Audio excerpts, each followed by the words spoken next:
ደውል አብ ወወልድ ወመንፈስ ቅዱስ አሐዱ አምላክ አሜን። ቸርነት የባህሪ ገንዘቡ የሆነ የቸሩ አምላካችን ልዑል እግዚአብሔር ለእኛ ሲል በቀራንዮ አደባባይ ተሰቅሎ ሕማማተ መስቀልን ጽዋዕትወ መከራን ተቀብሎ ለእኛ ሲል ወደ መቃብር ወርዶ ተነስቶ ከሙታን ተለይቶ ተነስቶ ሞትን ድል አድርጎ የቸርነቱን ስራ ሰርቶልናልና አሁንም በቸርነቱ በይቅርታው በምሕረቱ ጠብቆ መከራውን አርቆ የከበደውን አቅልሎ የጠመመውን አቅንቶ የጎደለውን መልቶ ከዚህ ሰዓትና ከዚህ ዕለት ደርሰን ሁልጊዜ በየዓመቱ እንደምናከብረው እንድናከብር ፈቅዶልናል። ይቋረጣል ብለን ፈርተን ነበረ። ከጸሎተ ሐሙስ ጀምሮ ጸሎተ ሐሙስን፣ በዓለ ስቅለቱን፣ ዛሬ ደግሞ የቀዳም ስዑርን በዓል፣ ነገም የትንሣኤን በዓል እኛ እንዳሰብነው ሳይሆን እሱ እንደወደደና እንደፈቀደ በቤተ ክርስቲያናችን ቅጽረ ግቢ ተገኝተን የክብር ልብሳችን ለብሰን ለበዓሉ የሚገባውን ስርዓት እንድንፈጽም ፈቅዶልናል። ከብፁዕ አባታችን መንበረ ጵጵስና ሂደን ሁልጊዜ በየዓመቱ የሚደረገው በዓል ከዚያ ጀምሮ እስከዚህ ድረስ የጉዞው በዓል እንዲከበር ፈቅዶልናል። ይህ ይቀራል ብለን ተጨንቀን ነበረ። ይህንን የለመድነውን እናጠዋለን ብለን ስንጨነቅ እሱ ግን ቸር ስለሆነ እንደ ቸርነቱ የከበደውን አቅሎ ለዚህ አድርሶናልና ስሙ ለዘላለም የተመሰገነ ይሁን። አሁንም በዓላችን የበረከት የፍቅርና የሰላም በዓል እንዲሆንልን መከራውን የሚያርቅ በዓል እንዲሆንልን ጸሎታችንና ምህላችን አስተብቆታችን ጾማችን ተቀብሎ ኃጢአታችንም ይቅር እንዲለን ቅዱስ ፈቃዱ ይሁንልን። ብፁዕ አባታችን አቡነ ናትናኤል በኢትዮጵያ ኦርቶዶክስ ተዋሕዶ ቤተ ክርስቲያን የኢየሩሳሌም ገዳማት ሊቀ ጳጳስ እና የቅዱስ ሲኖዶስ አባል ክቡር አባ ተክለ ሃይማኖት የገዳማቱ መጋቢ፣ በየገዳማቱ ያላችሁ በደብረ ስልጣን፣ በደብረገነት ኪዳነ ምሕረት፣ በቤተልሔም፣ በኢያሪኮ፣ በሌሎችም የኢትዮጵያ ገዳማት ሁናችሁ እግዚአብሔርን የምታገለግሉ የተከበራችሁ አበው መነኮሳት አባቶቻችን መነኮሳያት፣ እንዲሁም እግዚአብሔር ፈቅዶና ወዶ በዚች ቅድስት ሀገር እንድትኖሩ እንድትሰሩ እንድትወልዱ ፈቅዶላችሁ በቅድስት ሀገር ኢየሩሳሌም የምትኖሩ ምእመናንና ምእመናት አባቶችና እናቶች ወንድሞችና እህቶች ሕፃናትም ጭምር በልዑል እግዚአብሔር ስም እንደምን አደራችሁ? እንደምን ሰነበታችሁ? እንኳን አደረሳችሁ። ብስራት ለክሙ ብስራት ለክሙ አሜን በሉ። ብስራት ለክሙ ብስራት ለክሙ አሜን። የምስራች ማለት ነው። ብስራት ለእናንተ የምስራች መባል ይገባችኋል። እናንተ ደግሞ አሜን ስትሉ አዎ እውነት ነው ማለታችሁ ነው። የዛሬው በዓላችን ብስራት ይባላል። በዓለ ብስራት የምስራች የተባለበት በዓል ነው ስሙ አንደኛው። ሁለተኛው ቀዳም ስዑር ይባላል። ሶስተኛው የአክፍሎት በዓል ይባላል። ሶስት ስም አለው። የመጀመሪያው በዓለ ብስራት የምስራች በዓል ይባላል። ይህን ቃል በመጽሐፍ ቅዱስ ኦሪት ዘፍጥረት ምዕራፍ 8 ቁጥር 11 ላይ ተጽፎ እናየዋለን፣ እናነባዋለን። ቃሉን የተናገረችው ለኖህ መልእክት ያደረሰች ርግብ ናት። ብስራት ለከ ብለዋለች። ርግቢቱ አባታችን ኖኅን የምስራች ላንተ የምስራች ይገባሃል። ሐጸማየ አይህ ነትገማየ አይህ የጥፋት ውሃ ጎድሏል፣ የጥፋት ውሃ ደርቋል፣ ላንተ የምስራች ይገባሃል ብላ ለኖኅ እና ለባለቤቱ ለሶስቱ ልጆቹና ለሶስቱ ልጆቹ ሚስቶቻቸው ብስራት ለክሙ ብላ ለእናንተ የምስራች ይገባል በማለት የጥፋት ውሃ መጉደሉንና መድረቁን ተናግራለች። ርግቢቱ እዚያ በመነሳት ነው በዓለ ብስራት የሚባለው። ብስራት ማለት የምስራች ነው። መልአኩ ቅዱስ ገብርኤል ለእመቤታችን ለቅድስት ድንግል ማርያም ትጸንስ ወተወልድ ወልደ ብሎ የነገራት ምስጢር ብስራት ይባላል። አብሰራ ገብርኤል ለማርያም፣ ገብርኤል ለማርያም የምስራች አላት። ለዚህ ነው አብሳሪው ገብርኤል መልአከ ብስራት ገብርኤል፣ ገብርኤል የምስራች ነጋሪ መልአክ ተብሎ የሚነገርለት ብስራት የምስራች ስለነገረ ነው። የአምላክን መጸነስ መወለድ ስለነገራት መልአከ ብስራት ይባላል። እና እንደሚታወቀው ታሪኩ ከዚያ ጋር የተያያዘ ነው። ይህ ፊታችን ላይ ያለው ልምላሜ፣ ግጫ፣ ቄጠማ፣ ወይራ በቤተ ክርስቲያናችን ስርዓት ትልቅ ምስጢር ያለው ትልቅ ቁም ነገር ያለው እግዚአብሔር በዕለተ ሰሉስ ካበቀላቸው እጽዋት ካበቀላቸው ሳሮች አንዱ ነው። ስዑር ቀዳም ስዑር ስንል የዚህ ልምላሜም ጭምር ይገልጣል። ስረ ለመለመ ይልና ይሄ ሳር ማለት ለምለም ማለት ነው። ትርጉሙ ሳር እንላለን። ሳይር ማለት ለምለም ማለት ነው። አሁን ይሄ ስዑር ከሚለው ጋር የተያዘ ነው። ለምለም ነው። ስረ ለመለመ፣ ስዑር የለመለመ ቄጠማ ማለት ነው። ቀዳም ስዑር ካለው ጋር አብሮ አባቶቻችን አያይዘውታል በምስጢር እና ይህንን እዚህ ላይ ስናይ እንዲህ በክብር በመጎናጸፊያ ስናይ ትልቅ ምስጢር አለው። የምስራች የያዘ ነው። የኖኅን የምስራች የያዘ ነው። ርግቢቱ ይህንን ይዛ ነው ኖኅን የምስራች ያለችው። በደረቁ አይደለም፣ የያዘችው ነገር አለ። እንግዲህ እንስሳት ርግቦች እግዚአብሔር ሲፈጥራቸው 4 እግር ያላቸው አሉ፣ 2 እግር ያላቸው አሉ። ከሰው ጀምሮ የሁሉም የሚሄድበት የሚሰራበት አካል አለውና በክንፋቸው የሚበሩ ፍጥረታት ሐዋሳያን 2 እግር ብቻ ነው ያላቸውና ማንኛውም ነገር የሚጠቀሙ በ2 ነገር ነው፣ በአፋቸውና በእግራቸው። ታያቸዋላችሁ። ወፎች ቤት ይሰራሉ። ቤት ሲሰሩ ከዚህ ቅጠል ይቀነጥሳሉ። በእግራቸውና በአፋቸው ነው ዘውት የሚሄዱ። ይገርማል። እና ያቺ ርግብ ለኖኅ በአፏ ነው ቅጠል ይዛ የመጣች። ልምላሜ ቄጠማ ይዛ መታ የምስራች ያለችው ትልቅ ምስጢር ያለው ነው። ቤተ ክርስቲያናችን በዓላትን ስታከብር ከጥንት ከአባቶቻችን ከብሉይ ኪዳን በፊት በሕገ ልቡናና በዘመነ አበው ከነበረው ታሪክ ትነሳለች። ይህ በሕገ ልቡና በዘመነ አበው የተሰራ ስርዓት ነው። ግን አሁን ላለንበት ለዘመነ ወንጌል ለሐዲስ ኪዳን ምሳሌ የሆነ ያ አማናዊው እየተፈጸመ እኛ በዓላትን እናከብራለን።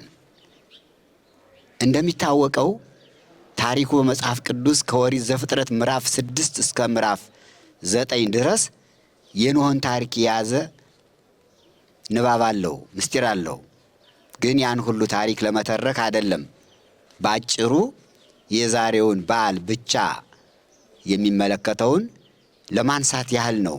እና በዚህ ዓለም የሚኖሩ ሰዎች ሰባት ትካት የሚባሉ ሰዎች የቀድሞ ሰዎች ማለት ነው። ሰባት ትካት ማለት ቀድሞ ጥንት ማለት ነውና በኖህ ዘመን የነበሩ ሰዎች ሰባት ትካት ይባላሉ። የቀድሞ ሰዎች ማለት ነው። የጥንት ሰዎች ማለት ነው። እና በኃጢአት ይኖሩ ነበረ። ብዙ ኃጢአት ይሰሩ ነበረ። በተለይ እንደ እንስሳት ሆነው የማይገባ ስራ ይሰሩ ነበረ። ከሶዶማውያን በፊት ግብረ ሰዶም ከመጀመሩ በፊት ሰባት ትካትም እንደነዚሁ እንደ ሶዶማውያን የዝሙት የኃጢአት ስራ ይሰሩ ነበረ። እግዚአብሔር በዚህ በጣም እንደተጸጸተ መጽሐፉ ይናገራል። እግዚአብሔር ኖህንና ልጆቹን ንጹሐን ሆነው ስላገኛቸው ኖህን እግዚአብሔር ጠራው፣ አናገረው። በእግዚአብሔር ፊት ቅዱስ ሰው ነበርና ይላል። አንዳንድ ጊዜ ዘመን የሚያመጣውን ሁሉ ልምሰል ማለት አይገባም። ኖህ ከሱና ከቤተሰቦቹ በቀር ሌላው ሁሉ የኃጢአት ስራ ሲሰራ፣ እሱ ግን በምንም ታምር አልተቀላቀለም። አሁንም ያለንበት ዘመን ብዙ ነገሮች የሚታዩበት ስለሆነ በምናየው ነገር ሁሉ መቀላቀል አያስፈልግም። እንደ ኖህ መሆን ያስፈልጋል። ቤተሰብን፣ ራስን ጠብቆ ማለፍ፣ ዘመንን ማለፍ ይገባል እንጂ የታየውን ነገር እንግዲህ ዘመኑ እንደዚህ ስለሆነ ብሎ ከሕገ እግዚአብሔር መውጣት አይገባም። ኖህ ትልቅ አባት ነው። ሰባት ትካትን አልመሰላቸውም። በግብራቸው አልተሳተፈም። በዝሙታቸው እንኳን እሱ ልጆቹ ተጠብቀው ተጠንቅቀው እግዚአብሔርን ያመልኩ ነበር። ሕጉን በልቡናቸው ነው። እንደኛ መጽሐፍ አልተጻፈም። ያን ጊዜ ሕገ ልቡና ነው። እግዚአብሔር ለአበው በልባቸው ብቻ ይጽፍላቸው ነበረ። በልባቸው ይጻፋል። በልባቸው ተጽፎላቸው ሕጉን ያስጠብቃቸው ነበረ። ኖህ ነጥሮ የወጣ ወርቅ ነው ይላል። ኖህ ነጥሮ የወጣ ወርቅ፣ ከሰባት ትካት ተለይቶ ንጹሕ ሆኖ የተገኘ ወርቅ። መጻሕፍት ኖህን በጣም ያመሰግኑታል፣ ያከብሩታል። እግዚአብሔርም ቃል በቃል ነው ያነጋገረው። የቤተ ክርስቲያናችን ስርዓት አምልኮ በተለይ የኢትዮጵያ ባንዲራ ለኖህ ነው የተሰጠ። ብዙ ቃል ኪዳን አለው። መርከቡ እንዲሰራ ብዙ ምስጢራዊ ሀብት ሰጥቶታልና አናገረው እግዚአብሔር። አንተን ብቻ አገኘሁ አለው። ይገርማል እኮ ኖህ አንተን ብቻ ሰው አገኘሁ አለው። በዚያ ዘመን ሰው አልነበረም ማለት ነው። ሰው አለ፣ ግን በእግዚአብሔር ዓይን የሚሞላ ሰው አልነበረም። የእግዚአብሔር ዓይን የሚያርፍበት ሰው አልነበረም። ንጹሕ ሰው አልነበረም። እና የዓይኔ ማረፊያ አንተን አገኘሁ፣ አንተን ብቻ አገኘሁ፣ ንጹሕ ሰው አንተን አገኘሁ። ቤተሰቦች ጋር 80 ነፍሰ ይላል። 8 ሰዎችን አገኘ እግዚአብሔር። እንግዲህ ተመልከቱ፣ ስንት ሕዝብ እያለ 8 ሰዎች ብቻ ቤተሰቦቹ ናቸው። ቤተሰብን መጠበቅ ያስፈልጋል። ቤተሰብን በሚገባ ማሳደግ ያስፈልጋል። እንደ ኖህ አባት መሆን፣ እንደ ኖህ ባለቤት እናት መሆን ያስፈልጋል። ጥሩ አድርጎ መያዝ። አትረፈ 80 ነፍሰ፣ 8 ሰዎችን ብቻ እግዚአብሔር አስቀረ ከማያይ ከጥፋት ውሃ። ቤተሰቦቹ ናቸው። ልጆቻችን እንደ ኖህ አድርገን ጠብቀን አሳድገን ለቁም ነገር እንዲበቁ ጥፋት እንዲድኑ ኃላፊነት አለብን ነው ሁላችን። እና ኖህ ንጹሕ ስለሆነ እግዚአብሔር አናገረው። ኃጢአት በዛ፣ እኔም በኃጢአታቸው ምክንያት ተጸጽቻለሁ፣ እባክህ ላጠፋቸው ነው፣ ንስሐ ግቡ ብለህ ንገራቸው አለው። ነገራቸው። አንገባም አሉ። መርከብ ስሩ በላቸው አለው። ማያይህ ሊመጣ የጥፋት ውሃ ሊመጣ ነው፣ መርከብ ስሩ በላቸው አለው። ሂዶ መርከብ ስሩ ተብላቸዋል አላቸው። በስንት ዘመን ነው የሚመጣ አሉት። በ120 ዘመን። አይ ለእኛ ሃያይቱ ዘመን ትበቃናለች፣ 100ውን ግን እንደፈለግን እንሆንበታለን አሉ። ዘመን ቀጠሮ ሰጡ። እግዚአብሔር እያናገረ እኮ ነው። በ120 ዘመን ነው ማት ማመጣ እያለ በመካከል ጣልቃ ገቡና አይ 20 ይበቃናል አሉ። የእግዚአብሔርን ዘመን እነሱ ለኩት። ይገርማል። አንዳንድ ሰው ንስሐ ግባ ሲባል ገና ነኝ እንደሚለው ማለት ነው። ገና ነኝ ትንሽ ልቆይ እንጂ አሁን ጀምረን እንዴት ንስሐ እንገባለን? አሁን ጀምረን እንዴት ስጋ ወደሙ እንቀበላለን እንደምንለው ማለት ነው። በአሁኑ ዘመን እንዳለ ነው። ቀጠሮ ለኃጢአት አይሰጥም። ለኃጢአት ቀጠሮ አይሰጥም። ኃጢአት በቀጠሮ እንዲቆይ አይደረግም። ኃጢአትን ዕለቱን ማስወገድ ነው። ዕለቱን መጣል ነው። ዕለቱን ማራቅ ነው። ንስሐ መግባት ነው። ለንስሐ ቀጠሮ አይሰጥም፣ ጊዜ አይሰጥም። ሞት አብሮ ስላለ ለንስሐ ቀጠሮ የሚሰሰው ካለ በጣም ጠንካራ ከሆነ ለሞት ቀጠሮ መስጠት ይችላል ማለት ነው። ይሄ ነው ዋናው ትልቁ ነገር። ንስሐ ለመስጠት ቀጠሮ ከሰጠነ ለሞትም ቀጠሮ መስጠት አለብን። ምን ሞትበትን ቀን ማወቅ አለብን ማለት ነው። እና ባጭሩ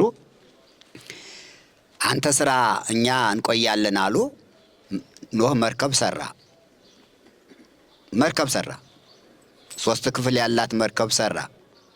የቤተ ክርስቲያናችን ምሳሌ ናት። ቅድስት ቤተ ክርስቲያናችን 3 ክፍል አላት። መቅደስ፣ ቅድስት፣ ቅኔ ማህሌት። በኖህ ጊዜ የተሰራው መርከብ ለቤተ ክርስቲያናችን ምሳሌ ነው። እግዚአብሔር እያስተማረው ነው። ኖህን ሰራ። እንጨቱን መላእክት ያመጡለት ነበር እየቆረጡ ከገነት አገልግሎት ይሰጡ። ለደጋግ ሰዎች መላእክት ያገለግላሉ። መላእክት ይታዘዛሉ። የፈለጉትን ነገር ሁሉ ያገኛሉ። እና መርከቡን ሰርቶ ጨረሰ። እግዚአብሔር አነጋገረው። ዓለም ሊጠፋ ስለሆነ፣ ዘር ሊጠፋ ስለሆነ ከሚበሉት እንስሳት፣ አራዊት፣ አይዋፍ ሁሉም ከሁሉም ካለው ፍጥረት ሁሉ ከሚበሉት 7 ከማይበሉት 2 ይዘህ ግባልኝ አለው። 2 ለዘር እንዲተርፉ ማለት ነው። ዓለም ሊጠፋ ስለሆነ ዘር ያስፈልጋል። ከወፉም በክንፍ ከሚበሩትም በእግር ከሚሽከረከሩትም በልብ ከሚሳቡትም በእግር ከሚሄዱትም 7 አስቀርልኝ አስገባልኝ፣ ሌላው ሊጠፋ ነው አለው። እንዳለው ሰበሰበ። 7 ለምግብ 2 ለዘር ይላል። ማያይህ መጣ፣ ድብልቅልቅ አደረገው። ከሰማይ 7 ከምድር 70 ሲደመር ስንት ይሆናል? 77 ይላል። 77 ሻንዳ ከሰማይ ዝም ብሎ የሚወርድ ሻንዳ ሻሻኪ ይለዋል። ያ ደግሞ የሚገርመው ነገር ከሰማይ የሚወርደው ፍልውሃ ነው፣ ቀዝቃዛ አይደለም፣ ፍልውሃ ነው። ከምድር የሚወጣው የሚፈላው ደግሞ ቀዝቃዛ ነው። 70 ሁለቱ ሲገናኝ እንዴት እንደሚሆን እንግዲህ ይስቡት። ፍልውሃና ቀዝቃዛ ውሃ ሲገናኝ ከመካከል ማን አለ? ማን ያለ መካከል? ሰው እንደዚህ ነው ያለው። ደካሞች እኮ ነን እኛ። በመካከል ሆነን እግዚአብሔርን በምህረቱ በይቅርታው በቸርነቱ ስንለምነው በመካከል ሆነን ደስ ይለዋል። በመካከል ሆነን ደግሞ ስናጠፋ እንዲያ ነው። እንዲያውም ይገርማችሁ ነገር መካከል ብቻ አይደለንም፣ መሀል እጁ ላይ ነው ያለን። አሐዚ ዓለም በራሁ ይለው የለ ዓለምን በመሀል እጁ አይደል የያዘ? መሀል እጁ ላይ እኮ ነው ያለን። እንደው አንዳንድ ጊዜ እኮ ሰው ራሱን መታዘብ ይችላል። መሀል ላይ ነኝ ቢል እዚች ላይ ቁጭ አድርጎ ይዞናል። እዚች ላይ በጎ ስሰራ እዚህ ላይ ሆኖ እዚች ላይ ስለሆነ ያየናል። ክፉም ስሰራ እጁ ላይ ሆነን ያየናል። እና በመሀል እጁ ላይ ስለሆነ ደስ ሊለን ይገባል። እሱንም ደስ ማሰኘት ይገባል ማለት ነው። እዚያ በኋላ ኖህ ወደ መርከብ ሲገባ መርከብ ያልሰሩ ሰዎች የት ይገባሉ? መግቢያ የለም።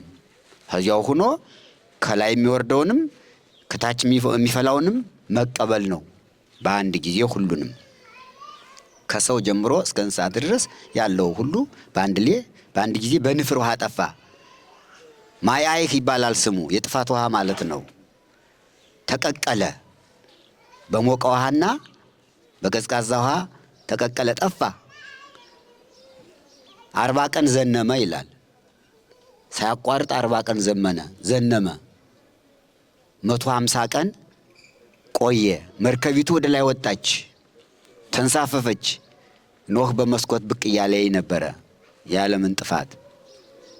እዚያ በኋላ 150 ቀን ሲሆን ጎደለ። እየጎደለ ሲሄድ ኖህ ከመርከቡ ውስጥ ካሉት ፍጥረታት ቁራን ላከው። እስቲ አይተና ብሎ ወፈነወ ለቋ ከመይራይ አይተና ብሎ ሰደደው።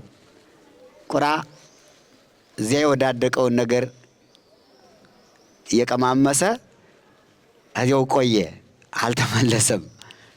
መቼም አንዳንድ ጊዜ ሆዱን የወደደ ምኑን ይጥላል ይባላል እና ቁራ ወደ ኖህ ሳይመለስ በዚያው ቀረ። የቁራ መልእክተኛ ይባላል። አሁን እናቶቻችን አባቶቻችን ልከውና በዚያው ስንቀር የቁራ መልእክተኞች እንበላለን። ሀምን ተነስቶ ነው? ከዚህ ነው መነሻው። የቁራ መልእክተኛ ማለት ኖህ የላከው ቁራ በዚያው ስለቀረ ዛሬም ተልኮ ቶሎ የማይመለሰው የቁራ መልእክተኛ ይባላል። እዚያ በኋላ ርግብን ላካት። ሄደች። ለጊዜው ማረፊያ ስላላገኘች ተመለሰች። ወፈነዋ ለርግብ ካይ ሁለተኛ ላካት። ደርሳ ተመለሰች። ያን ጊዜ በአፏ ይላል ወነሳት ርግብ በአፏ ቆጽለ ዕፀ ዘይት ወአባት ለኖህ በአፏ ቅጠል ልምላሜ ይዛ መታ ኖህን ብስራት ለከ የምስራች ውሃው ጎሏል፣ እሳሮቹ በቅለዋል ይታያሉ ብላ ለኖህ ሰጠችው። በእጁ ተቀብሎ አገባት። 3ኛ ላካት። በዚያው ቆየች ይላል ታሪኩ ኦሪት ዘፍጥረት ምዕራፍ 8 ቁጥር 11 ላይ። እዚያ በኋላ ኖህ ከመርከብ ወጥቶ መስዋዕት አቀረበ። ያን የጥፋት ውሃ ስላየ ደነገጠ። ስለ ልጆቹም ተጨነቀ። ዳግመኛ ብዙ ተባዙ ምድርን ሙሏት ሲለው እግዚአብሔር እንግዲህ ጥፋት እያለ ምን ያደርግልናል ሲል አይ እሰይም ቀስቴ በውስተ ደመና ከመዳግመ ለምድር እያማስና ባይክ እንግዲህ ወዲህ ምድርን ዓለምን በዚህ ጥፋት ውሃ እንዳላጠፋት ደመና ሲዞር ቀስተ ደመና አሳያለሁ፣ ይህ ምልክት ቃል ኪዳን ይሆንህ ብሎ እንግዲህ የኢትዮጵያ ባንዲራ በሰማይ ላይ ቀርጾ አሳየው እግዚአብሔር። ያም ይነገራል ዛሬ። ቀስተ ደመናውም ይነገራል፣ በዓል አለው። ለኖህ የተሰጠ ነው። ቀይ ቢጫ አረንጓዴው እርሱም ምሳሌ ያለው አባታችን ኖህ መርከብ እንዲሰራ ታዟል። ይህ ቀስተ ደመና ዓለም በንፍር ውሃ እንዳይጠፋ ተሰጥቶታል። ብዙ በረከት ያገኘ አባት ነው። እንግዲህ ያ ከአባቶቻችን ሲያያዝ የመጣው ስርዓት፣ ከአባቶቻችን ሲያያዝ የመጣው ሕግ እስካሁን ድረስ ምሳሌነቱ ወደ አማናዊነት ተሸጋግሮ ተላልፎ በዚህ መልኩ በዓል እናከብራለን ማለት ነው። ኢትዮጵያውያን በተለይ ይህ ቀስተ ደመና ባንዲራ ለማንም ያልተሰጠ ለኖህ የተሰጠ ከኖህ ልጆች ካም አንዱ የአፍሪካ አባት ስለሆነ ዛሬ በሰማይ እያየነ በምድርም እየዘረጋነ እንጠቀማለንና ይህን ምልክት የሰጠን እግዚአብሔር ስለሆነ እንደ ቀላል ልናየው አይገባም። ወደ ምሳሌ እስካሁን ምሳሌ ነው። አማናዊውን ስናይ ደግሞ ኖህ የጌታ ምሳሌ ነው። መርከቢቱ የቤተ ክርስቲያን ምሳሌ ናት። 3 ክፍል መሆኗ ቤተ ክርስቲያን 3 ክፍል የ3 ክፍል ምሳሌ ናት። ወይም የእመቤታችን ምሳሌ ናት መርከቢቱ። ሐመር እንተ ኖህ ይላታል። የኖህ መርከብ አንቺ ነሽ ይላታል እመቤታችን። የድንግል ማርያም ምሳሌ ናት። 3 ክፍል አላት። እመቤታችንም በ3 ወገን ድንግል ናት። ድንግል በስጋሃ ወድንግል በነፍሳ ወድንግል በህሊናሃ ይላታል። በስጋዋ ድንግል ናት፣ በነፍሷም ድንግል ናት፣ በሐሳቧም ድንግል ናትና 3ቱ የመርከቡ ክፍል የእመቤታችን የ3ቱ ድንግልናዋ አንድም የ3ቱ የአብ የወልድ የመንፈስ ቅዱስ ማደሪያ ለመሆኗ ምሳሌ መርከብ የቤተ ክርስቲያን ብዙ ምሳሌ ያለውና በመርከቡ ውስጥ ገብተው ከጥፋት ውሃ የዳኑ በጥምቀት በልጅነት በቤተ ክርስቲያን ውስጥ ተጠምቀው ልጅነትን አግኝተው ቅዱስ ሥጋውን ክቡር ደሙን ተቀብለው የሚድኑ የክርስቲያኖች የምእመናን ምሳሌ ናቸው ይላል። መርከቡ ውስጥ የገቡት የዳኑት፣ ከመርከቡ በውጭ የጠፉት የአሕዛብ ምሳሌዎች ናቸው ይላል። ርግቢቱ የእመቤታችን ምሳሌ ናት። ያቺ ርግብ የጥፋት ውሃ ጠፋ ስትል ልምላሜ ይዛ እንደመጣች እመቤታችን ደግሞ ሐጸ ማየ ኃጢአት ነትገ ማየ ኃጢአት የኃጢአት ውሃ ጎደለ ስትል አማናዊ መድኃኔ ዓለም ክርስቶስን በድንግልና ጸንሳ በድንግልና ወልዳ ለዓለም ሰጥታለች። የምስራች ሰጥታለች። ርግቢቱ የድንግል ማርያም ምሳሌ ናት። ይህ ልምላሜው የጌታችን የመድኃኒታችን የኢየሱስ ክርስቶስ ምሳሌ ነው። አነ ውእቱ ሐረገ ወይን ይላል። እኔ የወይን ሐረግ ነኝ፣ የወይን ግንድ ነኝ ብሎ ራሱን በብዙ ነገር ስለመሰለ ማለት ነው። ስለዚህ ይህም በዓል ስናከብር የምናስባቸው ብዙ ነገሮች አሉ። ርግብ የመንፈስ ቅዱስም ምሳሌ ናት።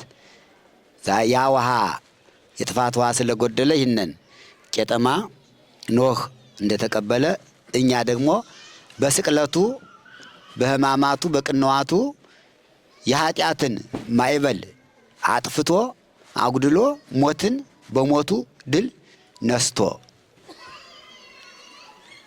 በመቃብር 3 ቀን 3 መዓልት 3 ሌሊት አድሮ ትንሣኤውን ገልጦ ሰላም ለእናንተ ይሁን ብሎ ለአባቶቻችን ለሐዋርያት የምስራቹን ነግሯቸዋል። ስለዚህ ይህንን ስንቀበል ይህንን ስንይዝ ምን ጎደለ ብለን ነው? ኃጢአት ጎደለ። የኃጢአት ባሕር ጠፋ፣ ደረቀ። ማን አደረቀው? መድኃኔ ዓለም ክርስቶስ።